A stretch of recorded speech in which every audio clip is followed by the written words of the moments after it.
আল্লাহ নিয়ে চিন্তা করার দরকার নাই।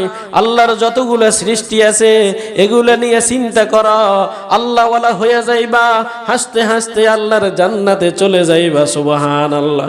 ও বাবা, আল্লাহ নিয়ে ফিকির করার দরকার নাই, আল্লাহ নিয়ে জিকির করার দরকার আছে। আল্লাহ তাআলা কোথায় থাকে? আল্লাহ তাআলা জমিনে থাকে নাকি আরশে থাকে? তুমি খুঁজে পাইবা না, চামড়ার চোখ দিয়ে তাকে দেখা যাবে না। হযরতে মূসা তুর পাহাড়ে যাইয়া দেখা করতে গেছে, জইলা পইরা পাহাড় সুরমা হয়ে গেছে। আল্লাহু আকবার। কতজন বায়না করলো আল্লাহকে দেখার জন্য, দেখতে পারে নাই। কতজন চেষ্টা করলো কথা বলার জন্য, কথা বলতে পারে নাই। উম্মতে মুহাম্মাদের জন্য নতুন একটা মেসেজ। মূসা আলাইহিস সালাম তুর পাহাড়ে আল্লাহর সাথে যে কথা বলেছে, মূসা আলাইহিস সালাম আল্লাহকে বলে, ওগো আমার মালিক, আপনাকে এত ভালোবাসি, আপনিও আমাকে এত ভালোবাসেন, আপনার সাথে তুরে সিনার মধ্যে আমি কথা বলি। ওগো আল্লাহ, এমন একটা পবিত্র স্থানে আপনার সামনে আমি একটা দাবি উত্থাপন করি। আমার দিলের ভিতরে একটা প্রশ্ন, ওগো আল্লাহ, আপনি তো আমি মূসার সাথে কথা বলেন, পৃথিবীতে আর কারো সাথে আপনি কথা বলবেন নাকি? সুবহানাল্লাহ। মূসা আলাইহিস সালাম কি জিজ্ঞাসা করে?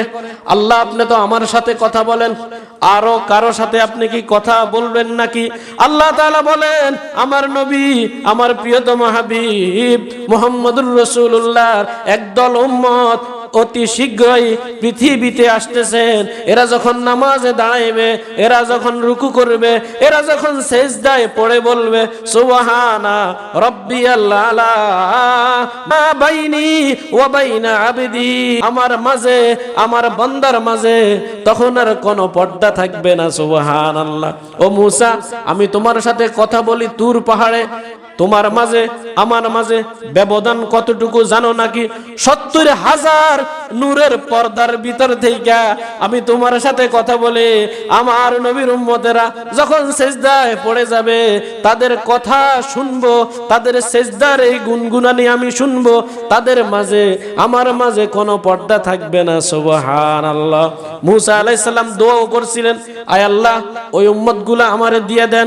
আল্লাহ তাআলা বললেন, না, এগুলা বরাদ্দ হয়ে গেছে, এগুলা একজনরে দিয়ে দিছি, যার নাম মুহাম্মাদুর রাসূলুল্লাহ সাল্লাল্লাহু আলাইহি ওয়াসাল্লাম।